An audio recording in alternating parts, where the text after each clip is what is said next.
반갑습니다, 여러분. 공부하는 세무사 우동호입니다. 오늘은 50대 은퇴 준비라는 주제를 가지고 이야기해 보려고 합니다. 최근 제 유튜브를 보고 개인적으로 연락을 해오신 분의 상담 사례입니다. 처음 이분의 현재 순자산가액을 들었을 때는 왜 이런 분이 걱정을 하시지? 라는 생각이 들었는데 상담을 하다 보니까 충분히 걱정하실 만 하더군요. 저는 이분의 사례가 모든 50대 분들의 사례를 대변할 수 있다고 생각하지 않습니다. 오히려 상위 10% 안에 든다고 생각합니다. 하지만 이분이 모은 재산이 아닌 은퇴에 대한 막연한 두려움, 무력감, 그것을 준비하는 자세, 그리고 이 영상을 조금이라도 젊을 때 보신다면 심각하게 고민하고 미리미리 준비해야 한다고 말씀드리고 싶습니다. 오늘 말씀드릴 순서입니다. 50대 은퇴를 앞둔 분들의 고민, 그리고 연금에 대해 이야기해보고 구체적으로 상담 사례에 대해 이야기해보겠습니다. 저는 이분의 자산에 대하여 자유롭게 활용 가능한 부분에 대해서 포트폴리오를 조언해드리고 기존의 IRP 개인연금 저축에 대해 리밸런싱 하는 것에 대해 조언해드렸습니다. 이 부분은 막막해 하시는 여러분들께도 도움이 되실 테니 영상 끝까지 시청해주시고 구독, 좋아요 부탁드립니다. 누구나 처음 은퇴라는 단어를 생각하면 머릿속이 하얘집니다. 마치 이 화면처럼요. 하지만 은퇴는 누구에게나 닥칠 일이고 그렇기에 조금이라도 젊을 때부터 현실을 직시하고 미리 준비해야 합니다. 준비된 분들에게는 새로운 인생 2막이 열리는 거죠. 그렇다면 인생 2막이라는 단어를 사용할 정도가 되려면 어떻게 해야 할까요? 저는 현재 40대 초반입니다. 아직은 젊은 제가 50대 분들에게 인생 2막 어쩌고 하는 게 이상하게 느껴지실 수도 있지만 저는 30대 중반부터 상상울이라는 서울의 사회적 기업의 감사로 있으면서 40, 50대 은퇴자분들을 많이 접해봤습니다. 이 기업은 베이비 부머 세대나 조기 은퇴자분들을 대상으로 은퇴 교육과 직무 교육을 통해서 재취업, 즉 잡매칭을 시켜주는 일을 하고 있습니다. 그래서 저 역시 이곳에서 여러 강의를 하면서 많은 분들을 접하고 당연히 제 은퇴 후의 미래에 대해서 고민을 하게 되었습니다. 그러면서 자연스럽게 은퇴 준비에 관심을 갖게 된 겁니다. 연금 3종 세트라고 그러죠. 국민연금, 퇴직연금, 개인연금을요. 여기에 주택연금까지 이용한다면 일반적인 중산층 이상의 분들은 60에서 65세 이후에는 크게 어렵지 않습니다. 물론 개인연금이나 퇴직연금 운용에 대한 공부는 당연히 하시면서 적절한 수익률을 확보해야겠죠. 그런데 문제는 현실적으로 정년인 60세까지 꽉꽉 채우고 퇴직할 수 있는 분들이 많지 않다는 겁니다. 이러한 연금들은 조기 수령한다 해도 55세부터나 수령이 가능한데요. 그 전에 퇴사하고 연금 수령 시까지의 소득 공백이 문제가 되는 거죠. 그래서 여러분은 공부를 해야 합니다. 1인 1기. 제가 굉장히 좋아하고 자주 사용하는 말인데요. 한 사람이 하나의 기술을 가져야 한다는 겁니다. 반드시 돈이 되는 기술로요. 예를 들어 내가 회계 관리 업무를 했다 하면 그 자체로는 1인 1기라고 하기 힘들어요. 왜냐하면 퇴사 이후에는 사용하지 못하니까요. 대신에 재직 중에 시간 내서 공부해서 박사학위 또는 경영지도사와 같은 자격증을 취득해서 컨설턴트나 강의 등을 할 수 있다면 이건 1인 1기가 되는 거죠. 이해되시죠? 실제로 은퇴자분들 교육 프로그램 참여하시는 분들을 보면 대기업, 은행 출신 분들도 많은데 대부분 공통점이 관리자 출신이라는 겁니다. 본인 기술이 있는 분들은 사실 은퇴 걱정 안 해요. 그 다음 소득 공백을 메우기 위한 대책을 현실적으로 세우시라는 겁니다. 대부분 우리가 할 수 있는 것은 재취업인데요. 그렇게 말씀하실 거예요. 지금 청년들도 취업 못하는데 어디 일자리가 있냐고요. 찾아보면 있습니다. 눈높이를 확 낮추시면 돼요. 실제로 잡매칭들 시켜드리고 있거든요. 이 눈높이 낮추는 게 힘들죠. 현직에 계시다가 나와서 처음 상담을 해보면 재취업 시 급여를 어느 정도 원하시냐고 여쭤보면 보통 70% 정도면 된다고 이야기를 하십니다. 그런데 이건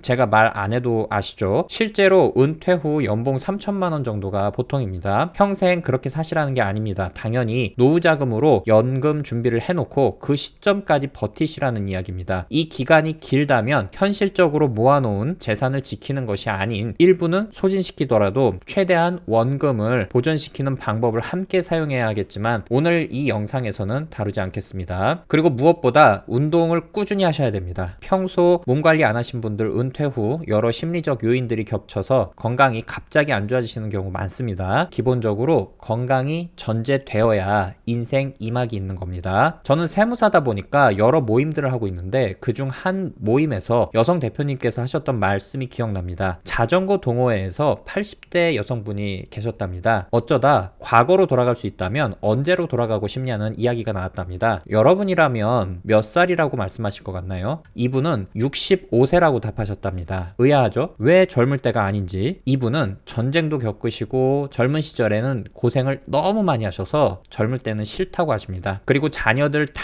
결혼시키고 온전히 혼자만의 자유를 누릴 수 있게 된 시기가 65세셨기 때문에 그때로 돌아간다면 정말 더 행복하게 살 수 있었을 거라고 하셨답니다. 그러니 여러분도 퇴직 후에 인생 2막을 정말 구체적으로 설계하시기 바랍니다. 자, 그럼 상담자분의 상황을 보겠습니다. 현재 나이 54세 남성분으로 외국계 기업의 이사로 재직 중이십니다. 가족은 4명인데 2명의 자녀가 대학생이고요. 서울에 자가 보유 중이십니다. 현재 가용 금융자산은 3억 7천만 원 정도인데 개인연금 저축이나 IRP에도 안타깝게 잠자고 있는 금액들도 꽤 됩니다. 중요한 현재 소득은 근로소득으로 연봉 1억 6천만 원 정도 되시고 당장 내년에 은퇴하게 될 수도 있지만 57세의 은퇴를 생각하고 계시고 월 500만 원 정도의 현금 흐름을 희망하셨습니다. 먼저 이분 개인의 재무 상황과 월별 손익 상황을 살펴보겠습니다. 이분의 개인정보 보호를 위해 완전 동일하지 않게 제가 임의적으로 조금 바꿨다는 점 미리 말씀드립니다. 먼저 손익 상황을 보시겠습니다. 이분은 연봉이 상여 포함 1억 6천만 원 정도 되십니다. 그러면 월로 환산하면 약 1330만 원 정도가 되고 세후로 계산하면 960만 원 정도가 됩니다. 세금 많이 떼죠. 그리고 주택담보대출이 있으셔서 월 140만 원 정도 원리금 상환액으로 나가고 계시고 가족들 보험이 약 50만 원, 저축성 보험을 개별적으로 한 달에 100만 원 정도 넣고 계신 상황입니다. 그리고 개인연금 저축과 IRP에 한 달에 100만 원을 넣고 계시고 생활비 등으로 500여만 원 정도를 사용하고 계십니다. 다음으로 재무 상황을 보자면 2주택자십니다. 현재 약 9억 원 정도 하는 서울 외곽의 아파트에 살고 계시고 서울 모 지역 재개발에 투자하셔서 지금 시세 약 15억 정도 한다고 하시더군요. 3년 후 입주고 이때는 이곳으로 입주 예정이시랍니다. 이에 대해 대출은 총 2억 1천만 원 남아 있으시고 주식이 1억 원, 보험성 저축에 1억 3천만 원이 들어가 있고 일반 예금으로 2억 7천만 원 가지고 계신 상황입니다. 그리고 개인연금 저축에 1억, IRP에 3천만 원, 퇴직연금 DB형으로 6,500만 원 적립되어 있으시더라고요. 정말 열심히 살아오신 거죠. 최근 서울 집값이 많이 올랐다 해도 대출이 2억 1천만 원 정도밖에 없으시고 차도 10년 된 국산 중형차 타고 다니십니다. 어떤가요? 순자산으로 치면 거의 29억 정도 되시는데 이 중 부동산이 22억. 그나마도 현재 내 마음대로 움직일 수 있는 가용자산은 3억 7천만 원. 금융지식이 없으셔서 연금저축계좌 누적 수익률이 5.6% 정도밖에 안 되더라고요. IRP 계좌의 수익률도 5%가 채 되지 않고요. 주식은 1억 들어가 계신 건 거의 본전이고 예금 2억 7천만 원은 오래전에 펀드 가입하셔서 엄청 깨지셨다가 이제 간신히 회복돼서 조금 수익을 보고 탈출하신 상황이십니다. 퇴직연금은 DB형이라 직접 운용하시는 상품은 아니고 퇴직금 중간정산을 받으셔서 6,500만 원밖에 안 됩니다. 이분이 스스로 굉장히 걱정을 많이 하신 것이 주변에서 들려오는 이야기는 퇴직하면 몇 억은 금방 없어진다더라. 모아놓은 거 다 까먹으면서 산다. 이렇게 생각하고 계시더라고요. 그리고 나중에 본인이 살 집 제외하고 나머지 하나는 자녀들한테 나눠줄 생각도 하고 계셨고요. 대출도 상환해야 되고 주변 분이 상가 투자해라. 연 4%는 보장해 준다더라. 이런 이야기 들으시고 투자를 해야 하나 고민도 하고 계셨고요. 제가 세무사잖아요. 상가 투자는 특히 신도시 상가 투자는 하면 안 됩니다. 좋은 상업용 부동산은 부동산 초보인 여러분들 눈앞에 나타나지 않는다고 생각하시면 됩니다. 돈 되는 상업용 부동산은 고수들의 영역입니다. 공부 많이 하셔야 돼요. 이분에게 저는 금융자산을 리밸런싱을 해서 배당주 위주의 포트폴리오를 하시라고 추천해 드렸습니다. 그리고 공부도 많이 하셔서 박사 학위도 있으셨거든요. 경영지도사 자격증도 추천드려서 은퇴 후 소득 공백을 메꾸는 역할을 하시게끔 말씀드렸습니다. 기본적으로 저축성 보험에 자유불입액은 넣지 말고 그걸로 개인연금 저축에 연 불입 한도액인 1,800만 원을 채우게끔 말씀드렸습니다. 이런 식으로요. 자산 배분이나 기본적인 투자 전략의 공부가 많이 필요하신 상황이시고 본인이 원하는 투자 수익률을 여쭤보니 4% 정도 된다고 하시더라고요. 그래서 그에 맞게끔 난이도를 낮추고 배당 위주로 전략을 짜드렸습니다. 이렇게 심플하게 4개의 종목으로 짜드렸습니다. 맥쿼리 인프라 50%, 아리랑 고배당주 20%, 타이거 미국 S&P 500 20%, 아리랑 신흥국 MSCI 합성 H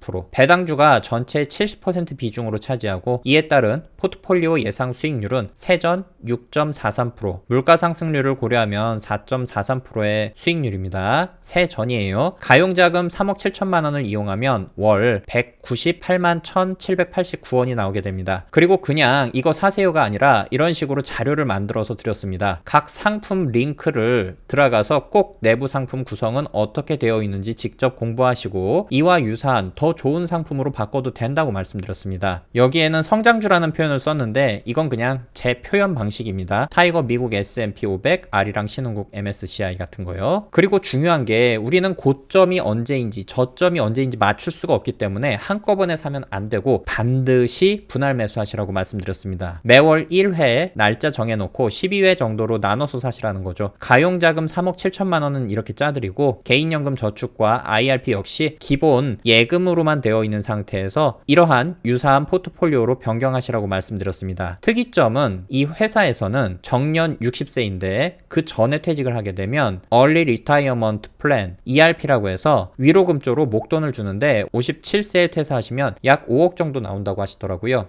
그래서 이렇게 57세 마지막에 5억을 더했고요. 개인연금 저축과 IRP 모두 보수적으로 4%의 수익으로 잡았습니다. 분할 매수하셔야 되기 때문이기도 하고 투자 공부를 천천히 하시면서 준비된 투자를 하셔야 하니까요. 마지막 은퇴 시점에 DB형 퇴직연금이 약 1억 정도가 돼서 IRP 계좌로 입금한다고 가정을 했습니다. 그렇게 되면 은퇴 후 매월 필요 금액은 500만 원을 말씀하셨었는데 국민연금이 지금 148만 원이거든요. 대신에 이것은 65세 기준이죠. 이거를 60세나 57세부터 탈 수도 있지만 금액은 낮아지겠죠. 그러니까 제가 짜드린 상태로 보자면 개인연금 저축에서 한 달에 53만 6,324원 정도가 확보가 되고 IRP는 41만 2,554원 그리고 개별 투자 같은 경우는 293만 144원 설령 국민연금을 조기 수령한다 할지라도 제법 많은 금액이 확보가 되는 상황입니다. 국민연금을 제외하고 379만 21원 정도가 지금 확보가 되는 상태고요. 소득 공백을 메우기 위해 한 달에 150만 원이든 200만 원이든 내가 벌 수 있다면 이 국민연금을 충분히 뒤로 늦춰서 500여만 원 정도의 소득은 충분히 확보를 할 수 있다라고 판단을 한 겁니다. 이분의 투자 수익률은 제가 6%로 잡았습니다.